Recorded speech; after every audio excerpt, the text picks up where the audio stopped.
Again, this is the day the Lord hath made. I will rejoice and be glad in it. I want to do a part 2 to fail to plan, plan to fail. I want to talk from the book of the beginnings, or from the Genesis in the Christian Bible.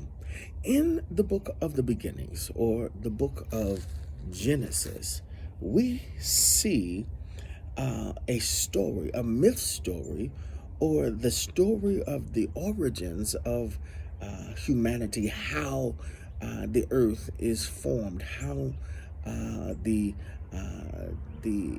ecosystems of the earth are formed and created.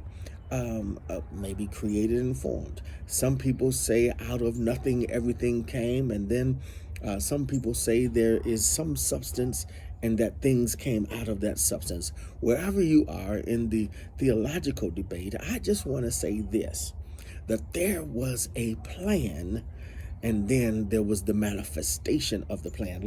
Let's look at it. It says in the book of the beginnings, in the book of Genesis, it says, in the beginning, Yahweh, or God, created the heavens and the earth. And the earth was without form and void, and darkness was upon the face of the deep, and the Spirit of God moved upon the face of the waters. And God said, let there be light.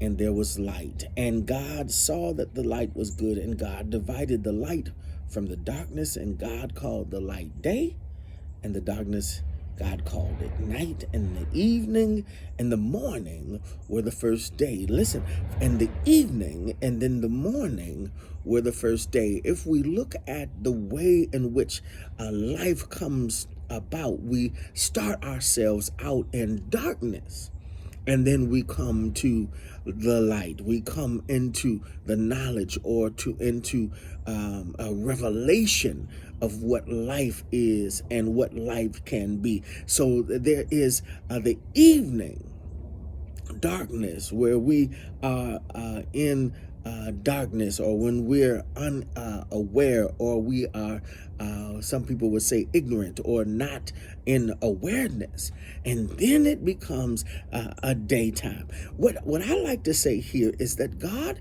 has a plan and a purpose for our life, and we have to understand that it isn't until that God reveals or unveils that plan to us, inside of us, that we come into the light of what God is doing. My brothers and sisters, it's a beautiful chapter here.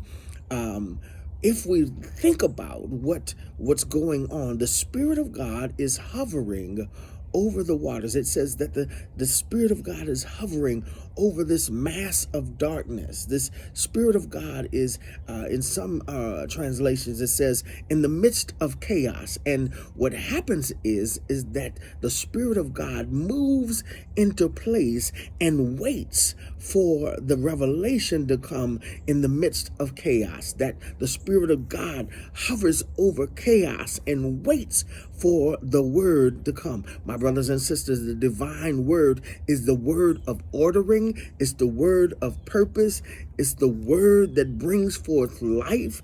And that word gives us how God's plan and purposes come into light and into fruition. My brothers and sisters, I say this: if we are in chaos on this morning, if we are in chaos in 2022, I say this, that you sit and wait for the Spirit of God to move into position so that you can hear the word of God to order the chaos. My brothers and sisters, there is a word coming forth that will order your chaos. Whatever your chaos is, whatever your darkness is, there is a divine word that will come and order that chaos. And that chaos, again, that word comes with planning. That word comes with a plan. That word comes with objectives and goals. That word comes with purpose. And in this particular passage, we see that God is a God of order is a God that will is attracted to chaos and makes order out of chaos, and God will speak to a situation to bring forth light. Life and light, because in the revelation of light, there is the revelation of life, that there is darkness and then there's light, and out of that light comes forth life. If we look at the ordering out of the book of the beginnings, you see that life comes out of the darkness, the manifestation of light, and then comes life. My brothers and sisters, my God is able to order the chaos, to bring light to your situation, and that will bring forth life. I'm done. You all have a good day. I'm done with this planning word, and I think that God is able. I believe that God is able to meet you at the point of your need. You all have a wonderful day, and be easy. Peace.